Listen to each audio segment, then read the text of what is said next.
Hello friends, my name's Duncan, and I wanted to record a little video about my approach to wellness and lifestyle and what I'm doing in terms of a full body reset. So I've been at this now a couple of weeks. I would like to tell you some of the insights that I've gained over these past weeks and some of the research that I've done, which has really defined the course that I'm on. So would definitely like to talk about that. First off, a little bit about me. If you're new to my channel, well, first off, I'm the son of a career Army veteran. So my dad was in World War II Korea and several tours in Vietnam. So definitely he was part of the greatest generation.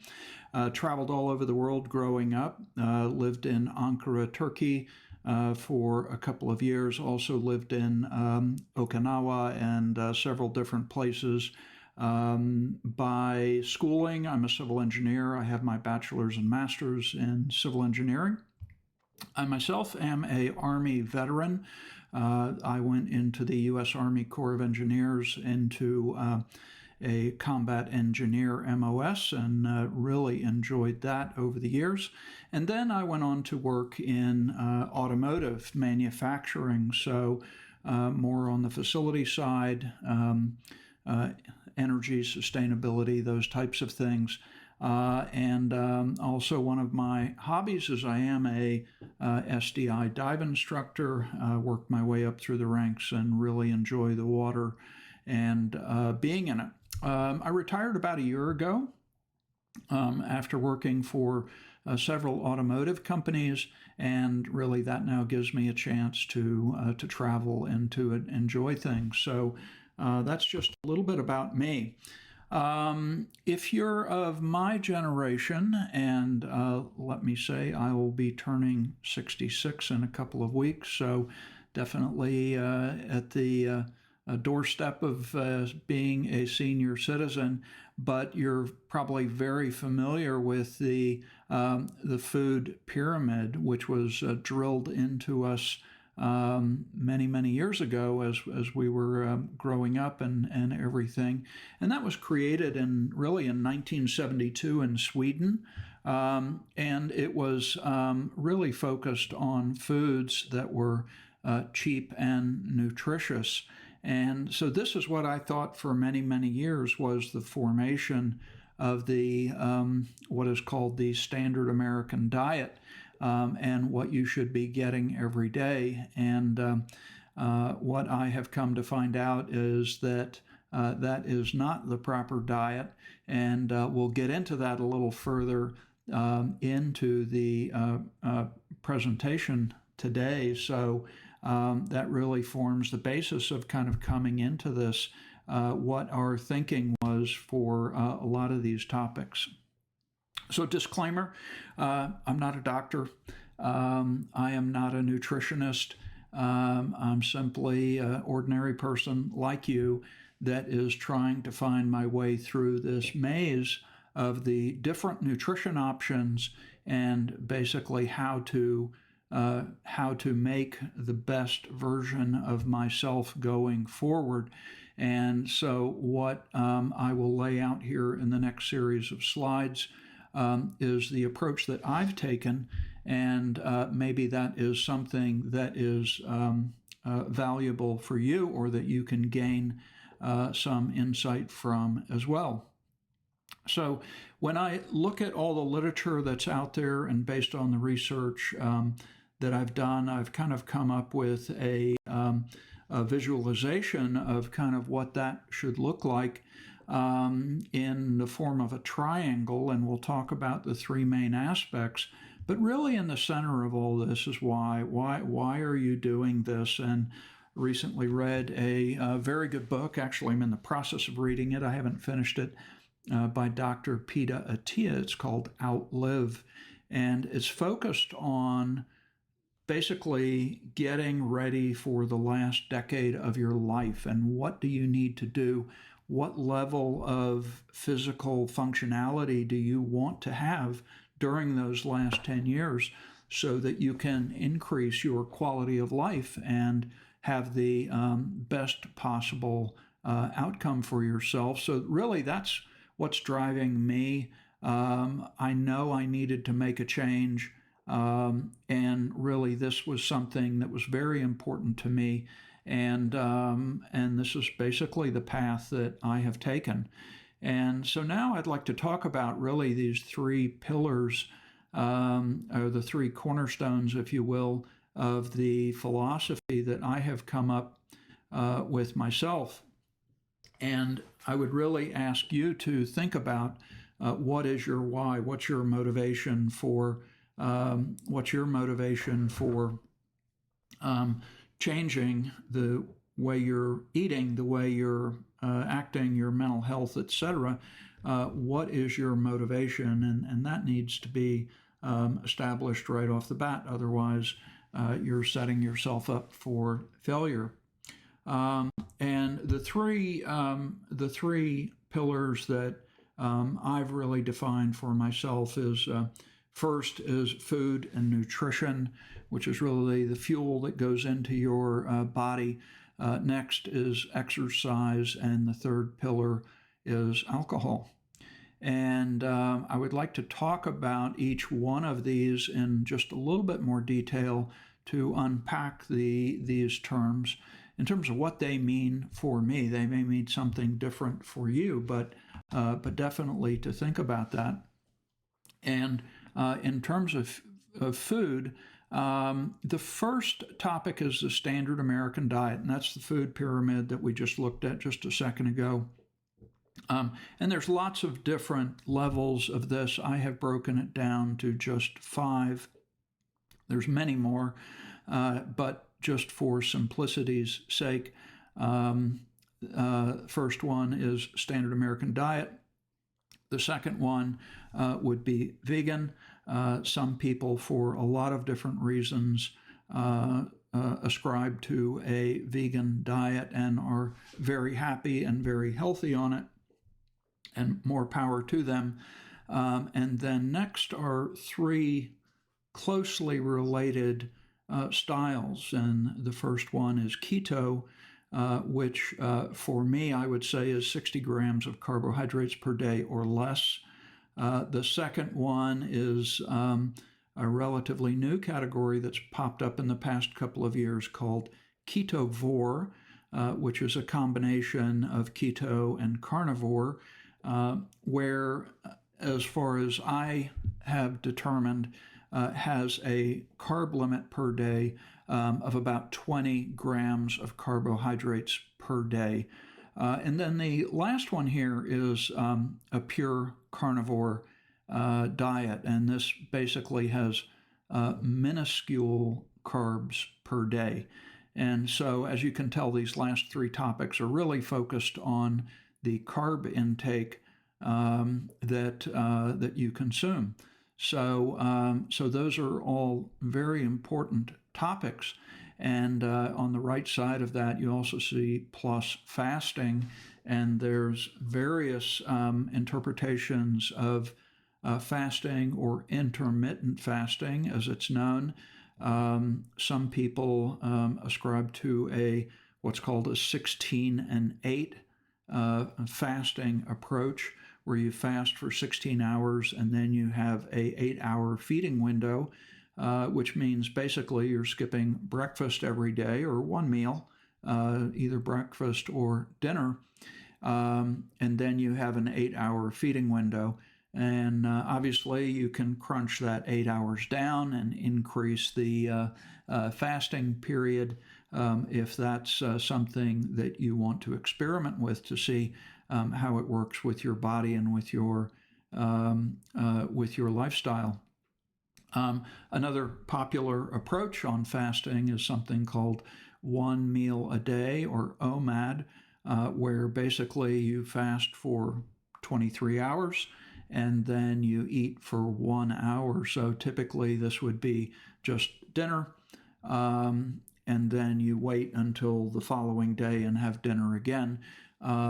And the issue with this is, of course, it's very hard to eat enough calories during that one meal to satisfy what you need. And with these fasting types, one of the things that's inherent is caloric restriction, because sometimes it's hard to consume all the calories that you need.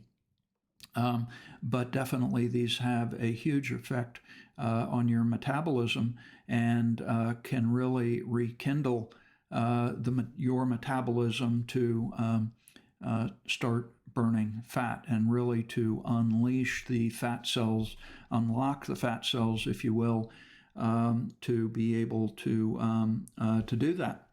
And for me personally, where I've gravitated to is really somewhere between ketovore and carnivore, kind of a little bit back and forth. Let me be honest and say that I've only been embarking on this for a little less than 2 weeks. And sometimes as I've gone to ketovore, I have made some mistakes.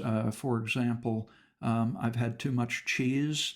I really like cheese, and so I was consuming a couple of 2-ounce blocks of cheese a couple of times a day, and I found that really stalled my weight loss. So what I'm going to do to try to rekindle the fire, so to speak, is go back to a little bit more strict carnivore for a couple of days. So that's on the fuel side. But one thing that's also extremely important is hydration, and basically replacing the hydration, as we'll talk about with exercise in a minute. As you sweat, you lose a lot of that moisture that's in your body, the water that's in your body. You sweat that out, and that has to be replaced. And also the salt or electrolytes. So there are some drink supplements. One that I'm currently using is called LMNT, which is a really good electrolyte supplement that helps replace some of those things. So again, super important for hydration as you move into a carnivore or a ketovore diet. You will find that you will, in your urine, you will excrete quite a bit of water. That hit me at about day 3, day 4. You'll lose that water weight from your body. So, importance of hydration and also salt. I'd like to go back to the food pyramid that we looked at previously, and I've marked this up a little bit to show you kind of my approach to how I view this food pyramid now. And let me start at the base of the pyramid. Back in the day when this was introduced, really bread and cereal, those types of things were the foundation of the food pyramid. And I think the food pyramid was really more of a marketing scheme than nutritional advice. I think there were some doctors involved, but I think it was more a business proposition to try to drive some business.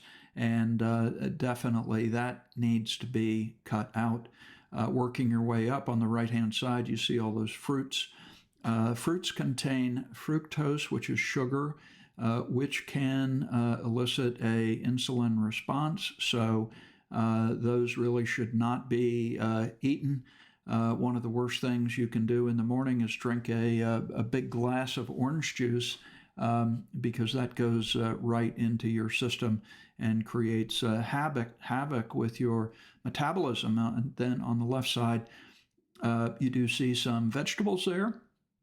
And again, you can get carbs from vegetables. Some of those are considered healthy carbs if eaten in moderation. So this is more the keto and the ketovore approaches, where you can have vegetables in limited quantities. And looking at a vegetable and assessing its caloric intake, specifically with carbs, is something important that we'll talk about a little bit later in this presentation. Top right, meats, poultry, fish, etc. Those are all in the strike zone, absolutely. And you'll notice that I have stricken out a couple of topics that they had in there that really should not apply. Then on the left-hand side, milk, yogurt, and cheese.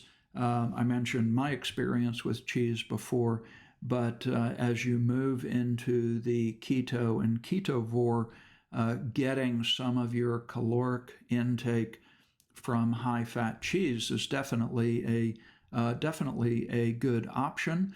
You have to be careful about that. I think in looking at my numbers, I think I'm definitely fairly sensitive to cheese, so I have to be careful what I am using for my intake.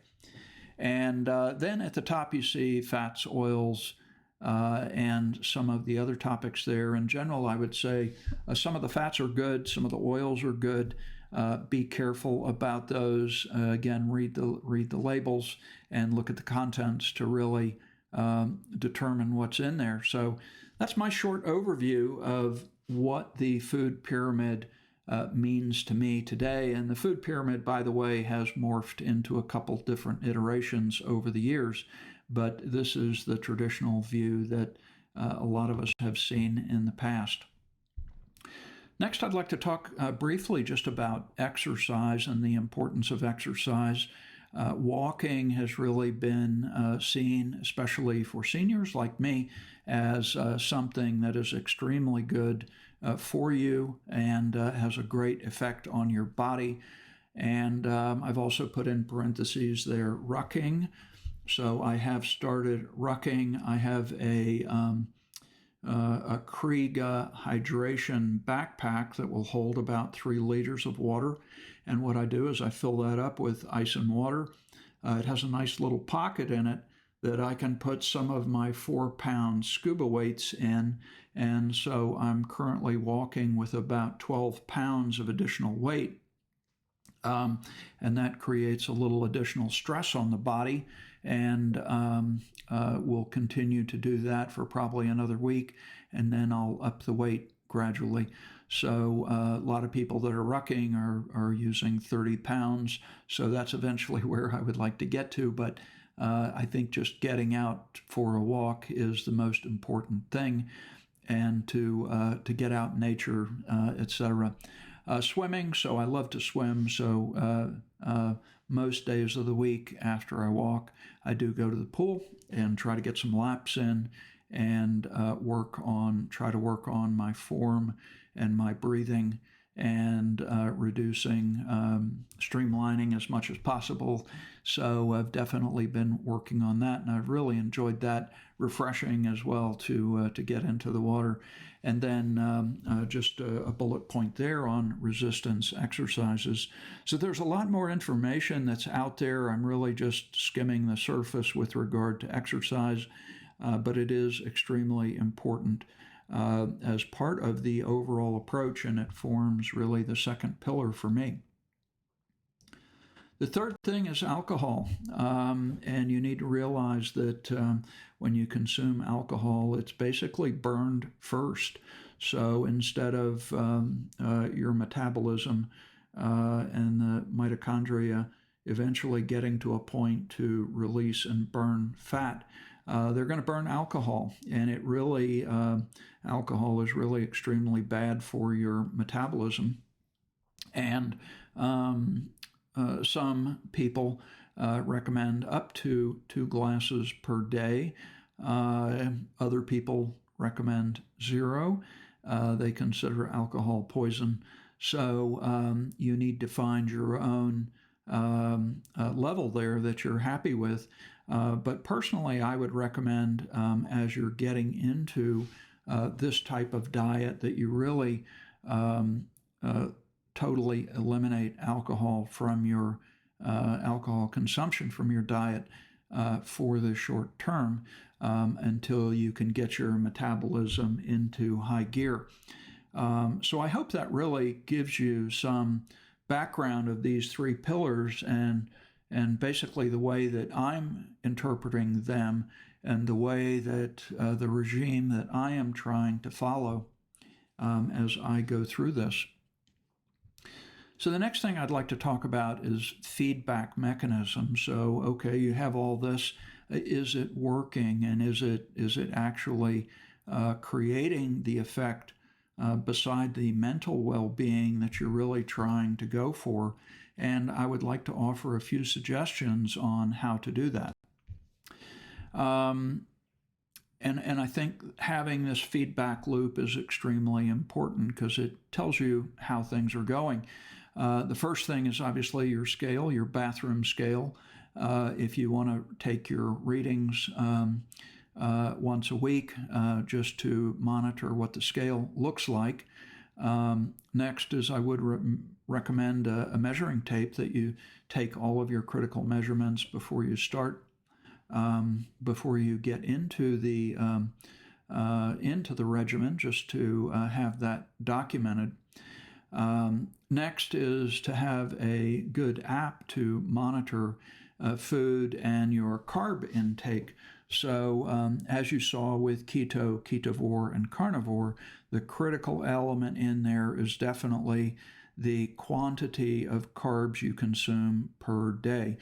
And you need an app which has a fairly robust library of foods, vegetables, etc. And then based on your serving size, you can really dial that in to understand what your nutritional intake is every day so that you can monitor the overall result. There's a lot of them out there. Personally, I use MyFitnessPal. Very good app. It's got a great database. It also integrates with my scale. So I've got a Fitbit scale that is on Wi-Fi that connects with the app, so it automatically pulls all that in. The next topic is ketone strips, which you can get from your local drugstore. Those are readily available without prescription. You can get those. And what this is monitoring for is excess ketones that you may have in your body that you spill into your urine. And so these strips basically detect the presence of detect the presence of ketones in your urine, which is a precondition for going into ketosis, which is that state where you're basically able to unlock your fat cells.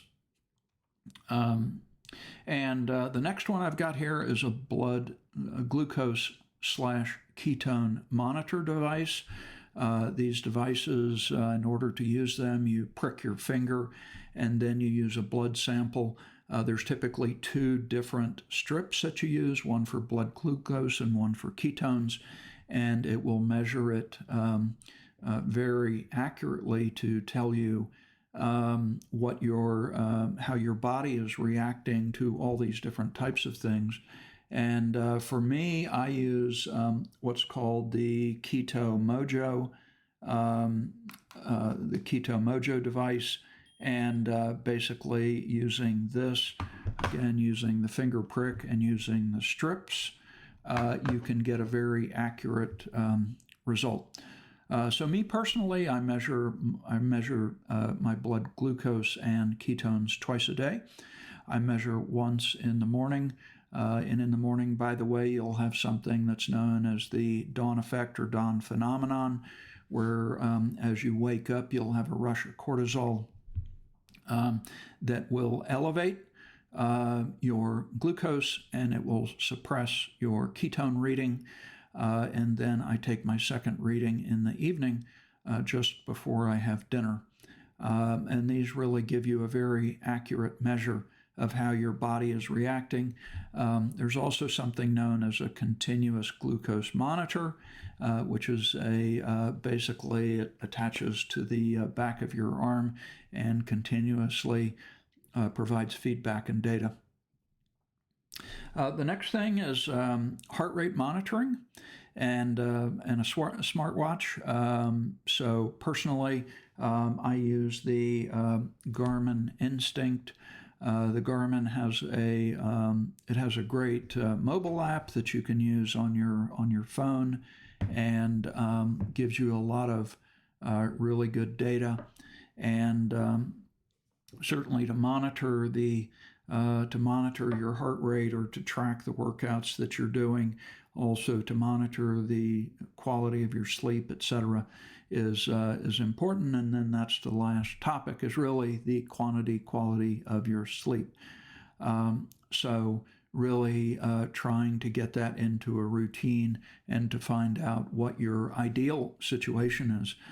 For me, I need about 8 hours of sleep per night. So if I get to sleep at 10 o'clock, I pretty much wake up without fail at 6 a.m. No alarm clock needed. But that is really a key indicator of how effective your diet is. So getting near the end, only a couple more slides. I would like to talk about some resources that I've gotten a lot of insight from. There's a lot of great stuff that's out there on YouTube, so I would really highly recommend that you take a look at some of these and see how they relate to you, how they speak to you in terms of this journey.